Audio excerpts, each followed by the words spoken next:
Muy bien amigos, regresamos con más Mundo Ar-12. En el bloque pasado hablamos de los ataques cruzados entre Estados Unidos e Irán, de los avances israelíes en Gaza y el Líbano, y en este quisiera comenzar hablando de la guerra en Ucrania. En un momento en el que Rusia se dispone a tomar en cuestión de semanas la importante ciudad de Konstantinovka, considerada la principal fortaleza para defender Kramatorsk desde el sur, ambas partes continúan lanzando bombardeos muy importantes lejos de la línea del frente.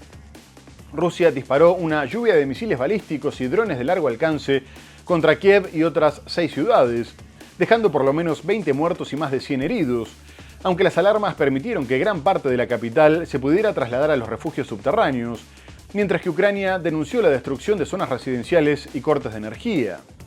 El ataque reveló una creciente vulnerabilidad de las defensas antiaéreas, por lo que el mandatario Volodymyr Zelensky pidió que Estados Unidos aumentara la entrega de misiles antibalísticos y que sus aliados europeos incrementaran el financiamiento para la compra de este armamento. Tras la nueva ofensiva, el vocero del Kremlin, Dmitry Peskov, afirmó que el reciente bombardeo ucraniano que dejó 21 muertos en un colegio de Lugansk, que nunca estuvo relacionado con asuntos militares, había marcado un nuevo paradigma en la guerra, ya que lo hicieron sabiendo que había niños y jóvenes estudiando en la institución, mientras que el Ministerio de Defensa ruso aseguró que ellos solo apuntaban contra instalaciones militares, infraestructura de combustible y transporte y aeródromos de la Fuerza Aérea. Por el otro lado, Rusia reportó que un ataque con drones ucranianos había matado a un civil en la región fronteriza de Kursk y reconoció importantes daños en una refinería en Krasnodar. Mientras tanto, Francia prometió colaborar para que los crímenes de guerra rusos no quedaran impunes. Al menos 8 personas murieron y más de 60 resultaron heridas en una nueva oleada de ataques rusos contra Ucrania durante la madrugada del martes, según informaron las autoridades ucranianas.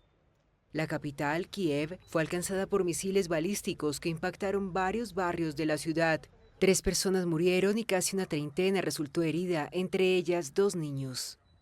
Tras las explosiones, residentes buscaron refugio en estaciones subterráneas y refugios antiaéreos, mientras densas columnas de humo se elevaban sobre la capital.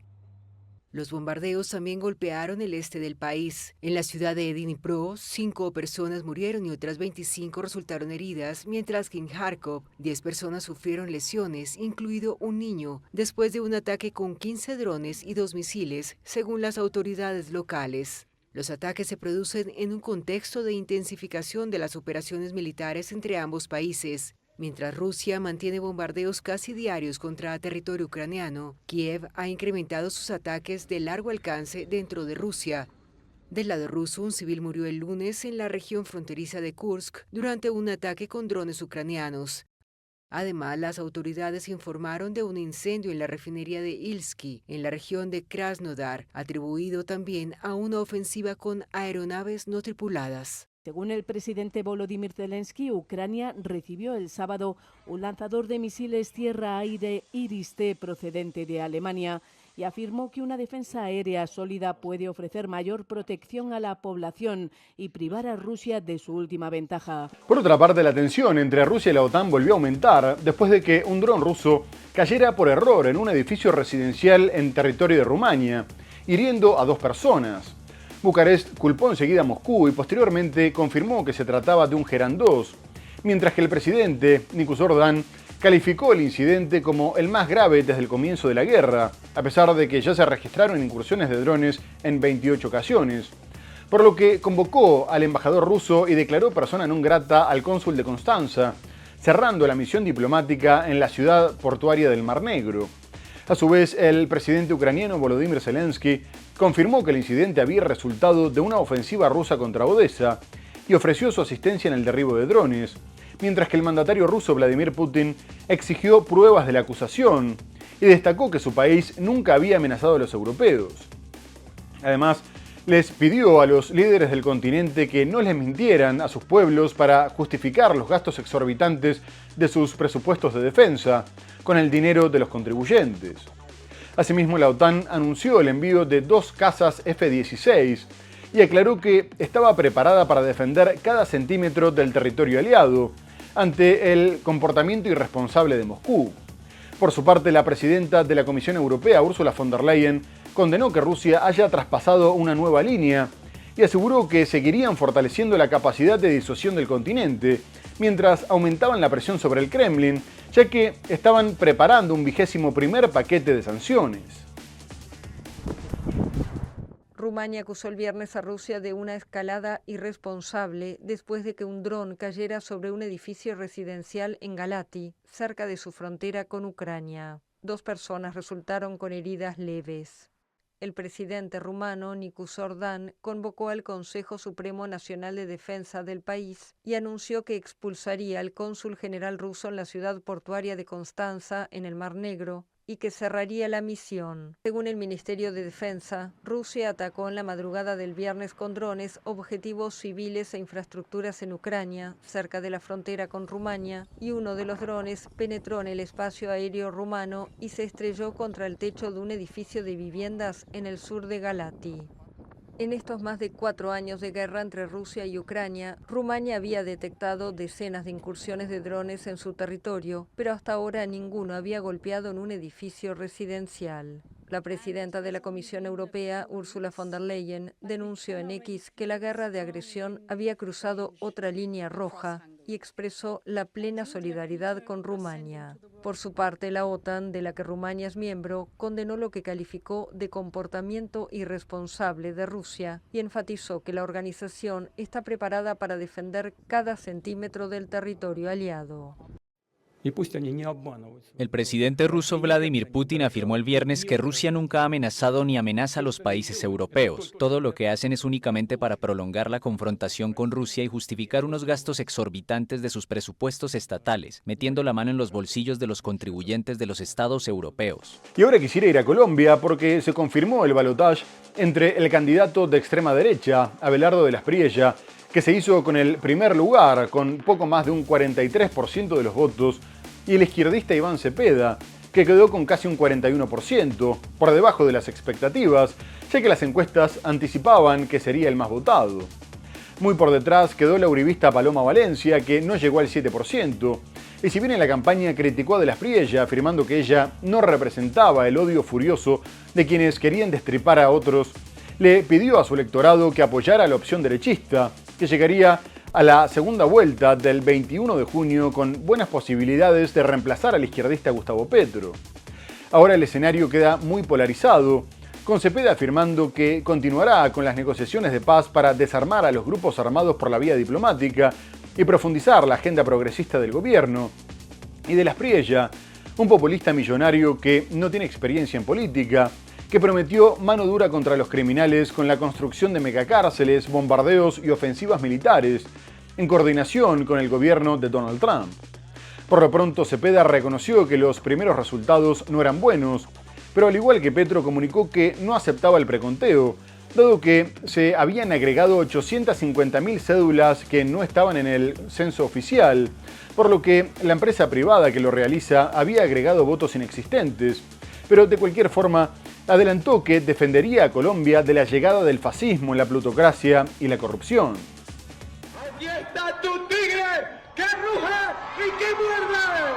Colombia tendrá balotaje tras una ajustada primera vuelta el domingo en la que el outsider Abelardo de las Priella resultó el candidato más votado y prometió sacar a la izquierda del poder. Vamos a enfrentar, a derrotar y a castigar a los enemigos de Colombia que quieren destruir nuestra patria. Con el 99% de los votos contabilizados, el excéntrico millonario, un admirador de Donald Trump, sorprendió al imponerse con 43,77% de los votos. De las Priella propone mano dura contra el crimen, megacárceles y bombardeos, en medio de la peor ola de violencia que ha vivido el país en la última década. El 21 de junio se medirá con Iván Cepeda, senador de izquierda y aliado del actual presidente Gustavo Petro. Aunque lideraba la mayoría de las encuestas, Cepeda quedó en segundo lugar con el 40,9% de los votos. En la noche del domingo puso en duda el primer recuento oficial y prometió defender a Colombia del fascismo. Plutocracia y corrupción Eso es lo que representa el señor de la Espriella y su proyecto político. La candidata de la derecha tradicional, Paloma Valencia, quedó en un lejano tercer lugar con el 6,9% de los votos. La senadora, apadrinada por el expresidente derechista Álvaro Uribe, anunció su apoyo a de la Espriella para el balotaje, un respaldo clave en su objetivo de derrotar a Cepeda.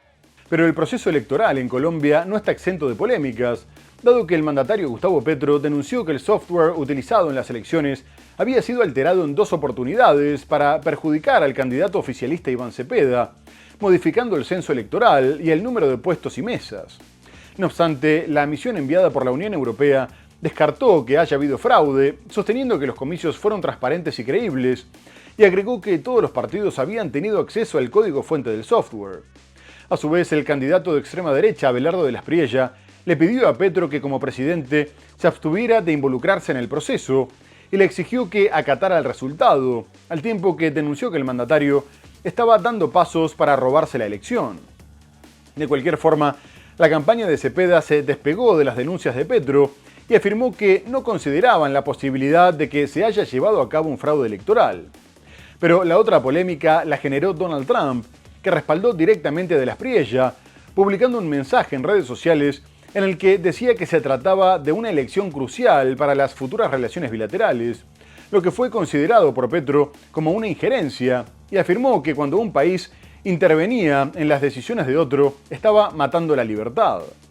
Por su parte, el derechista, que también tiene la nacionalidad estadounidense, le agradeció el apoyo del presidente norteamericano, destacando que compartían valores y principios en defensa de la democracia y la libertad, por lo que la relación entre ambos países sería la mejor de la historia. Persiste la pulseada entre Gustavo Petro y las autoridades electorales por el resultado de las presidenciales. Este martes, el presidente de Colombia dio a conocer pruebas acerca de un posible fraude que habría ocurrido en los comicios del pasado 31 de mayo. Para el mandatario, el software con el que se organizan las votaciones fue alterado para perjudicar al candidato de su partido, Iván Cepeda. El software sí fue modificado y 2 veces el 26 de mayo del 2026. La primera modificación ocurrió a la 1:21 p.m. y la segunda a las 7:21 p.m. La modificación consistió en modificar el censo electoral y el número de puestos y mesas. Aseveraciones que no coinciden con los reportes de la registraduría. Esta entidad asegura que hay un nivel de coincidencia entre el preconteo de votos y el escrutinio superior al 99,9%. A su vez, la misión de observación electoral de la Unión Europea catalogó el proceso de transparente y creíble. La misión descarta cualquier manipulación de los datos del preconteo y del escrutinio. El presidente de Estados Unidos, Donald Trump, ofreció el martes su respaldo a Abelardo de la Espriella. En su red Truth Social, Trump afirmó que los resultados de esta elección son muy importantes para el futuro de Colombia y su relación con Estados Unidos. Muy agradecido con el presidente Trump, con todo su gobierno. Compartimos valores y principios en defensa de la democracia, de la libertad y de la institucionalidad, y vamos a hacer una llave con el gobierno de Estados Unidos y con el presidente Trump como nunca antes la ha tenido Colombia con otro gobierno en los Estados Unidos. El actual mandatario Gustavo Petro, al frente del primer gobierno de izquierda en la historia de Colombia, criticó el mensaje de Trump y dijo que cuando un país interviene en las decisiones de otro país, muere la libertad. En otro orden, el presidente brasileño Luis Inácio Lula da Silva salió a criticar duramente la decisión de Estados Unidos de declarar como grupos terroristas a las 2 organizaciones criminales más importantes del país, el Primer Comando de la Capital y el Comando Vermelho. Lula afirmó que no aceptaría que Estados Unidos los tratara como a niños, como si fueran un país de pacotilla, y que jugaran con la soberanía y la democracia de Brasil.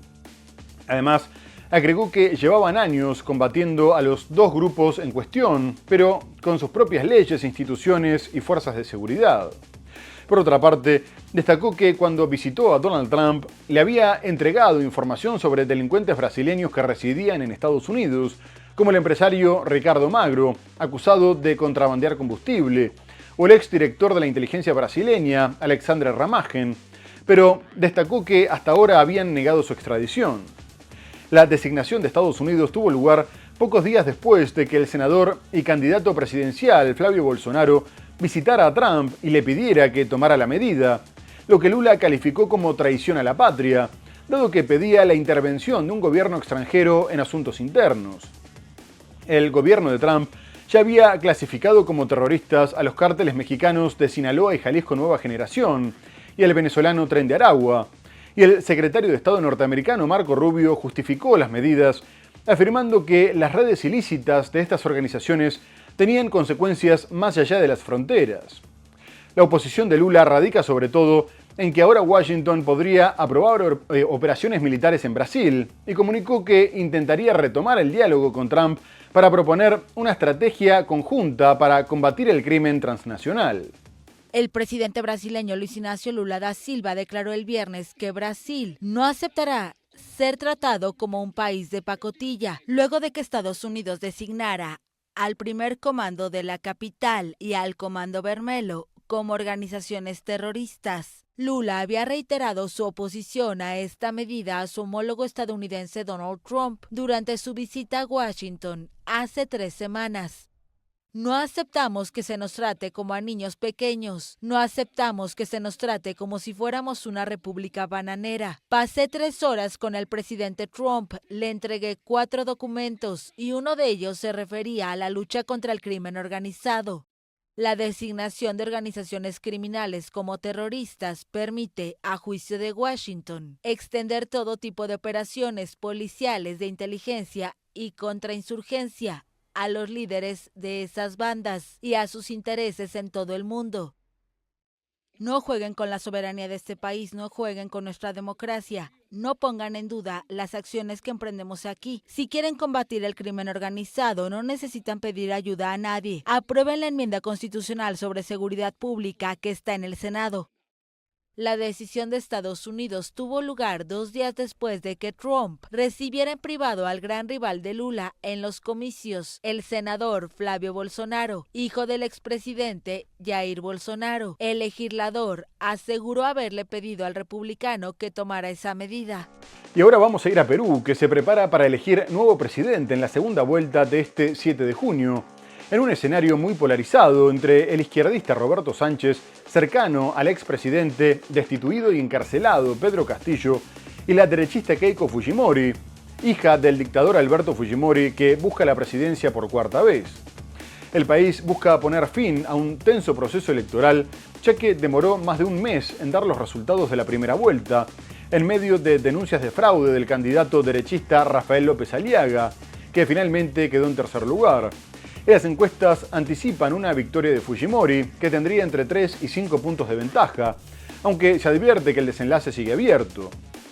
La derechista fracasó en otras oportunidades por el fuerte voto negativo, pero en los últimos meses el rechazo a la candidata bajó de un 59 a un 48%, y a esto se suma que muchos la dieron como ganadora del debate, ya que se enfocó en presentar propuestas como el despliegue de militares para apoyar a la policía, o la deportación de los extranjeros que cometan algún delito, mientras que Sánchez destacó el peligro que Fujimori representaba para la democracia y, entre otras cosas, prometió luchar contra el crimen fortaleciendo el sistema de justicia, atacar la impunidad con la creación de una policía de investigación y acabar con la corrupción, impulsando la muerte civil de los funcionarios corruptos. Asimismo, la líder de Fuerza Popular dijo que había que elegir entre el orden y el caos, y su rival la acusó de encabezar la mafia política del Congreso que se dedicaba a derrocar a presidentes. Último debate presidencial en Perú a una semana del balotaje. La derechista Keiko Fujimori y el izquierdista Roberto Sánchez se disputan el poder en medio de una severa inestabilidad política, con 8 presidentes en una década y una creciente inseguridad, principal preocupación de los peruanos. La hija del expresidente autócrata Alberto Fujimori aseguró que desplegará militares en apoyo a la policía, destruirá a las bandas dedicadas a la extorsión, expulsará a migrantes que cometan delitos y ordenará que los presos trabajen por sus alimentos.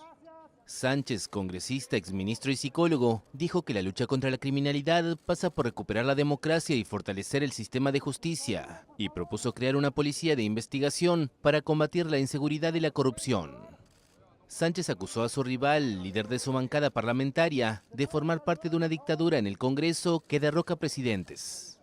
Fujimori le recriminó ser heredero político del expresidente izquierdista Pedro Castillo, destituido y preso tras un fallido autogolpe de Estado. Convocamos a las fuerzas patrióticas, la fuerza moral que quiere recuperar el orden de verdad, ese orden de golpistas que han quebrado la autonomía de poderes, ese orden que ha cooptado el sistema de justicia, que ha regulado nombramientos extraños en el Tribunal Constitucional para anular sus propios juicios. Un sondeo de la consultora Ipsos, publicado el domingo, muestra a la candidata del partido Fuerza Popular con un 38% de intención de voto, apenas 3 puntos más que el aspirante de Juntos por el Perú.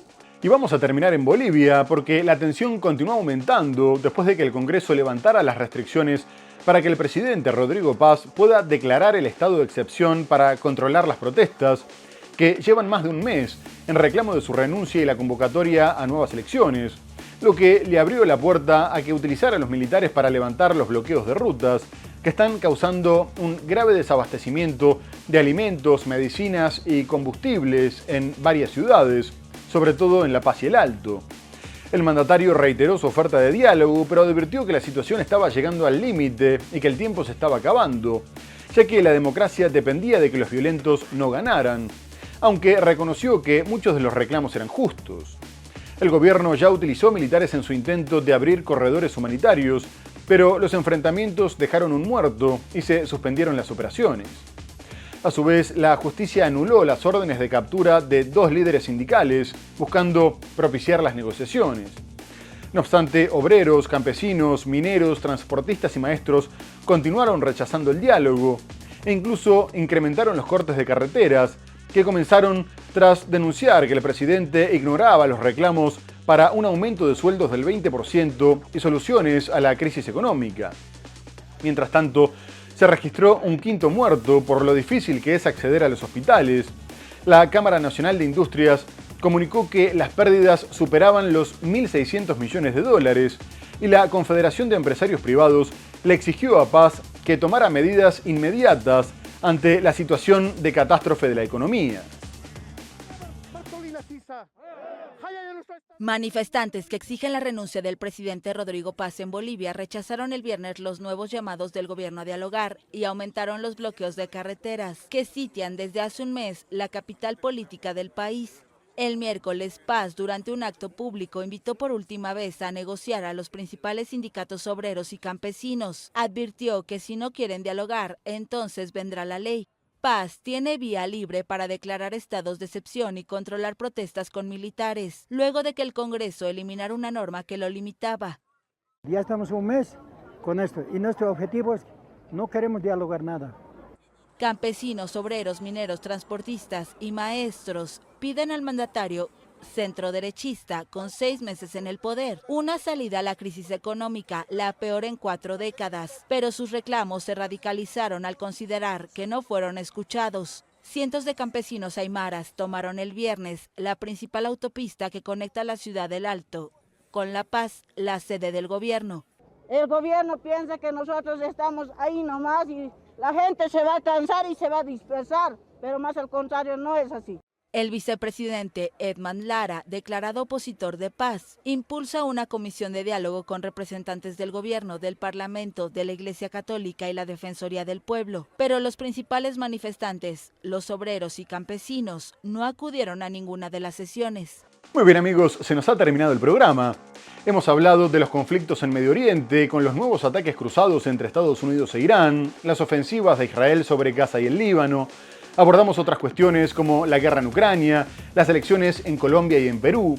Pero lo tenemos que dejar hasta el próximo programa para seguir analizando la actualidad internacional en más Mundo Ar 12. Muchas gracias por habernos acompañado y hasta entonces.